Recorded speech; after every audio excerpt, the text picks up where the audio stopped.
Is that going to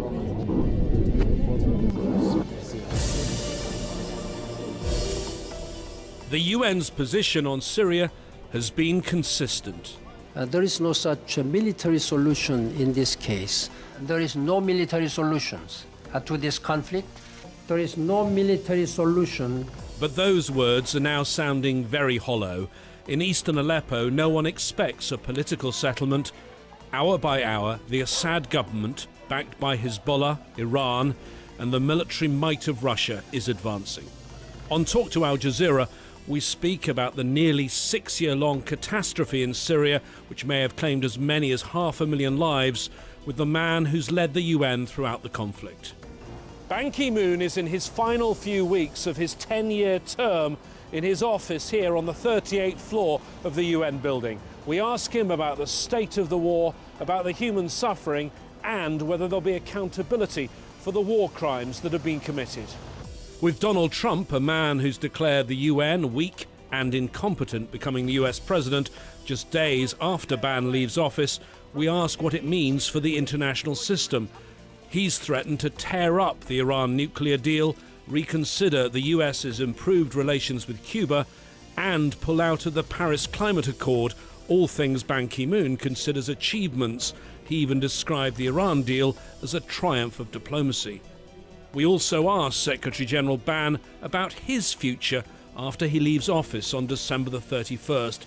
With political crisis and widespread protests in his home country of South Korea, some in the country are hoping Ban will put his name forward as a candidate in the next presidential election.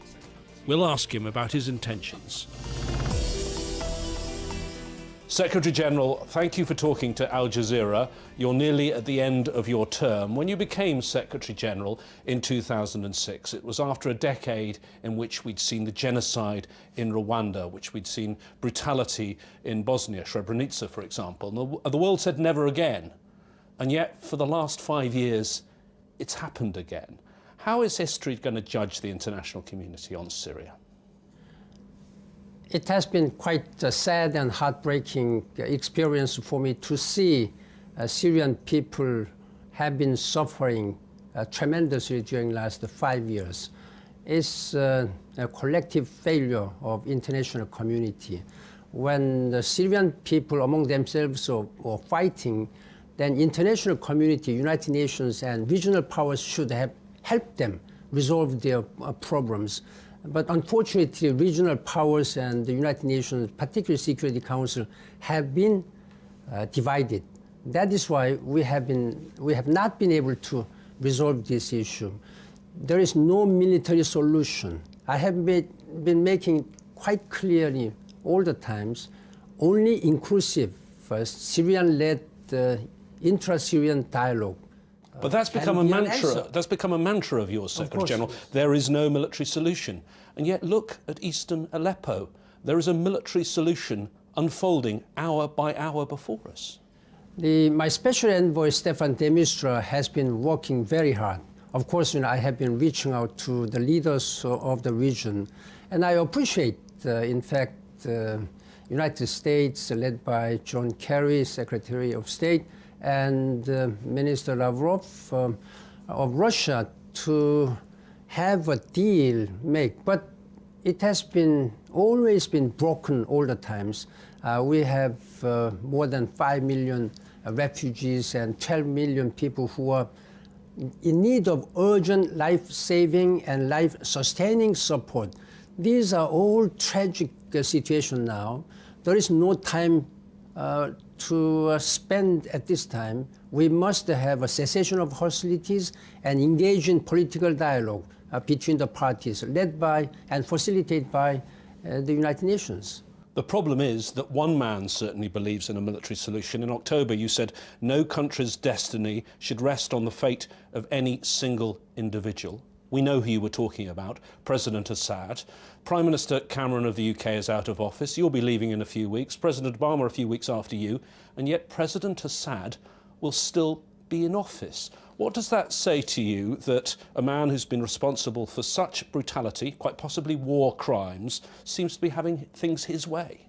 Even though the justice cannot be done today, I am confident that there will be justice, whoever one may be, the perpetrators and violating seriously international human rights and humanitarian law, and who commits war crimes and the crimes against humanity. We have seen in the history, whatever happened in Rwanda and Srebrenica and Yugoslavia, the United Nations has been setting up international tribunal to bring justice to those perpetrators. So I'm quite confident that there will be a justice system. But what is most important at this time is to save human lives, as many as possible, as much as we can do, and to deliver humanitarian assistance. We have been delivering average per month more than 5 million people. And we even dropped airdrops to 1.2 million people, and we have been providing medical support to 7 million people per month. That is a huge task, but we need some space, the cessation of hostilities. I was asking you about accountability, and you said whoever the perpetrators may be. But I was also asking about the culpability of one man. We know he's a perpetrator. We know he has ultimate control in Syria, don't we? He will be responsible for history. He will be responsible for justice. And he's responsible for barrel bombs. He's responsible for chemical weapons. Of course. He has ultimate command. He must be the man responsible, yes? I have established already twice the special investigative team for chemical weapons 3 years ago, and now I'm encouraged that this joint investigative mechanism, JIM, has been extended by another year. Therefore, we must make sure that there should be accountability process. Yeah. What action should be taken then? The international community will take necessary action. Really? Yes. The Security Council is constantly deadlocked when it comes to action. It may be divided now, but there will be a time that we will make sure that the violators of international human rights law will be put to justice process. There's somewhere else, it seems, they believe in a military solution, and that's in Moscow.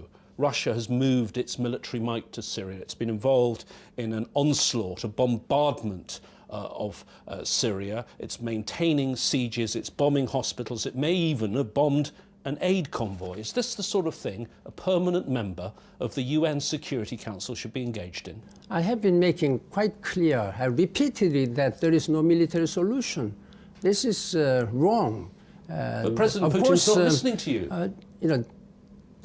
There is a need to take certain cases to take military action to fight the extremists and terrorists and al-Nusra Front. All these groups should be deterred and defeated by whatever means. Now, once started in fighting against terrorism and extremism, I'm afraid that all this air bombardment has killed so many civilian population. That must be stopped soon. Should you not, though, be tougher with Russia, a country which also, while you were Secretary General, annexed a part of another country, Crimea? Now, all these issues, which have happened during recently, must be solved peacefully through dialogue, and the United Nations has made it quite clear in the resolution about the situation of Crimea. Yeah. Let me ask you about accountability, because the place for that is the International Criminal Court, and yet in recent weeks Russia has expressed its displeasure with the court. African nations are pulling out, more say they're thinking of pulling out. What is the future of the International Criminal Court, and for these crimes in Syria, will there ever be accountability if the court doesn't continue its work? I'm deeply concerned by the stated withdrawal by South Africa, Gambia, and Burundi. And also, even though Russia has not ratified this agreement, Rome Statute, but all this kind of a trend makes great complications to the smooth international justice system. The international community has made this International Criminal Court, through painstaking negotiations, this must be preserved. I know that there may be some complaints or some difficulties for any state parties to this Rome Statute, but there is a venue, this assembly of state parties. That's the place where the parties to this Rome Statute should bring their problems and resolve there. It's not the responsible actions by the state parties to just withdraw from this. You are now counting your days until the end of your time as Secretary General. 20 days after you leave office, a new US president takes office, Donald Trump. He's described the UN as weak and incompetent. What do you say to that? United Nations and United States particularly, who is a founding member and also member of Security Council, has a crucially important role to play. They have been playing such a role since the founding of the United Nations during the last 71 years. There have been many changes of administration from Republican to Democrat, from Democrat to Republican. We have had no problems with any administration who have been committed to peace and security and human rights and development. I am sure that President-elect Donald Trump will also continue to play a very important global role in working together with the United Nations in maintaining peace and security and development and human rights. That's their interest, that's their commitment too. Does he have a point, though, when he says the UN is incompetent or, in fact, inefficient? Because, let me read this to you. Anthony Banbury, you'll remember, a rising star in the UN system. You put him in charge of the response to Ebola. When he resigned a year ago, he wrote in frustration, "If you locked a team of evil geniuses in a laboratory, they could not design a bureaucracy so complex. The system is a black hole in which disappear countless tax dollars and human aspirations, never to be seen again." Is that the UN you recognise? This is an organization where 193 member states are participating. There's such a huge universal organization, international organization, has sometimes its weakness and inefficiencies. We admit it. But United Nations, since its founding, has been making great efforts to improve its efficiencies and effectiveness. It's not easy to harmonize the views of 193 member states at this time. Therefore, the United Nations 70 years ago, even 50 years ago, or 30 years ago, is quite different from now, the United Nations 2016 or 2017. Therefore, member states should bring their global perspectives rather than narrow national perspectives. That is the way why United Nations has often been criticized as inefficient and not been able to make a decision. The reform process has always been there, including the Security Council reform, and particularly during the last 10 years when I have been in charge of this organization as a Secretary General. I have made tremendous reforms to make this organization more transparent, more accountable, and more effective. For example, mobility process and Umoja process. And all these are very important ones. Financial assets disclosure policies. And all these are some of very fundamentally important measures which I have made. Important measures, bureaucratic reforms, but let me talk about the UN's role around the world. The UN brought cholera to Haiti. The UN failed to protect people in South Sudan. In Central African Republic, peacekeepers were actually involved in sexual abuse of children. Are you ashamed that sometimes your United Nations, rather than doing good, is doing harm? As far as the Haiti cholera epidemic is concerned, I'm going to report to the General Assembly soon this week about the due approach. I have already expressed that the United Nations has moral responsibility, and I have expressed my deep regret for not being able to help people who have suffered from this cholera epidemic. On other sexual abuses and violations by peacekeepers and UN staff, I have made zero policy, zero tolerance policies, and I have taken the immediate actions. Of course, you know, what happened in Juba last July in South Sudan, I have also made the special investigation team and made the firm decision to show the messages that nobody will be tolerated when they make crimes. People should not expect on the ground that those people who are there to protect them should be the violators of their human rights. That's a totally unacceptable one. And on this sexual violence issues, I have made zero tolerance policies.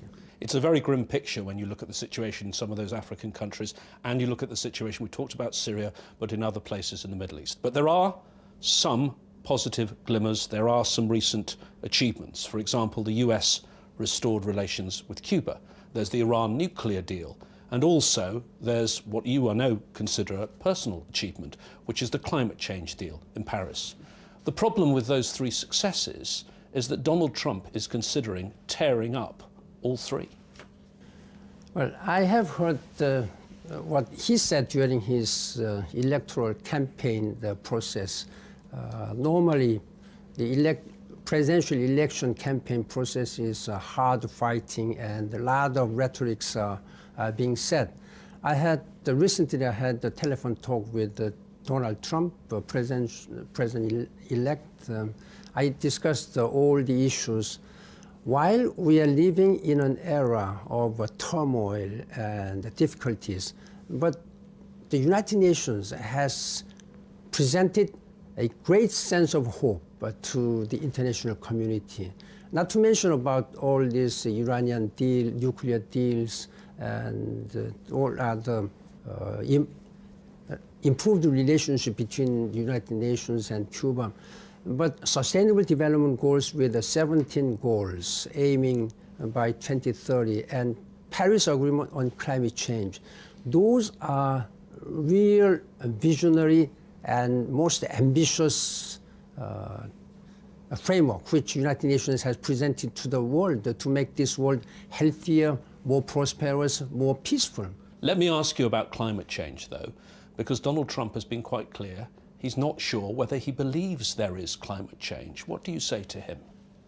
Recently, in his interview with certain media, he said that he is open mind on climate change. Convince him that there's a problem. Now, 196 countries have signed this agreement, and more than 112 countries have ratified in such a record time. It's not the only governments or certain politicians, but it's the people on the ground, it's the business communities. They are demanding that climate change must be addressed properly as soon as possible. The scientists of the world have made it plainly clear that climate change has been caused by human behavior and is approaching much faster than expected. And therefore, it is only natural that the human society must address this one. Now, for example, since Mr. Donald Trump is going to be next president of the United States, he has been such a successful global business leader. Now he's going to be global political leader. What the business communities are doing, have been doing, will continue to do is that they have been retooling, changing their business operations into low carbon economy, decarbonizing. This is what they have understood. They are not forced to do that. They are doing it because it's their interest, and it is the interest to the people and to the world. For example, big cities like California State or like Las Vegas, Nashville, and all these big cities and states, they are now changing their economic operational directions into low carbon and climate resilient economic tools. That's what governments are doing. That's what civil society also are doing. There's a huge movement among people on the ground, civil society. It will be very important that the United States lead this campaign as they did with China. And I'm hopeful that this climate change will be moving on. Secretary General, you're nearly at the end of this job. What is going to be your next job? Your own country, South Korea, is in crisis. Will you consider running as the president? Lots of people have talked about that. Now I'm still focusing on the huge jobs mandated to me as a Secretary General. Only for a few more days. This is the same stock answer you gave me when I interviewed you almost 2 years ago. Let me put the question a different way. If the people of South Korea call on you, will you consider serving your country? Now, on current situations which have been unfolding in Korea, of course, as one of the citizens of Korea, I have been closely following with great concerns. People have been expressing their anger and frustrations about the lack of good governance within the government. At the same time, I can say that the Korean people are very proud for what international community regards for their successful economic development as well as successful democratic institutions. I'm confident that with such maturity and wisdom and resilience of Korean people have shown during the last many decades, they will soon be able to overcome this current situation to build upon on their proud history. Will you give them help in some role? Will you offer your help to your nation? As a Secretary General, at this time, I do not have anything to say, but come January 1st, 2017, when I return to Korea, I will need to discuss with some community leaders and my friends on what and how I can contribute as a former Secretary General of the United Nations to my motherland, Korea. Let's talk about January the 1st. You will no longer be the Secretary General. How do you think you're going to feel? Is it going to feel like a huge burden has been lifted? Of course, I will be relieved from this huge burden, mental and physical. But it has been a great privilege for me to have served this great organization for humanity during the last 10 years. Now, as a private citizen, I will still be embedded with such principles and goals of the United Nations, on which I have been working, like the international peace and security, sustainable development, and human rights. As a private citizen, I will try to continue to raise my voice and contribute whatever I can and do to help the United Nations. At the same time, I will also think about what would be the best way for me to work for my own country. Secretary General, thank you for talking to Al Jazeera for the last time in your role as Secretary General, but I hope you'll talk to us again, whatever role you have in the future. Thank you. Thank you, Martin. Thank you.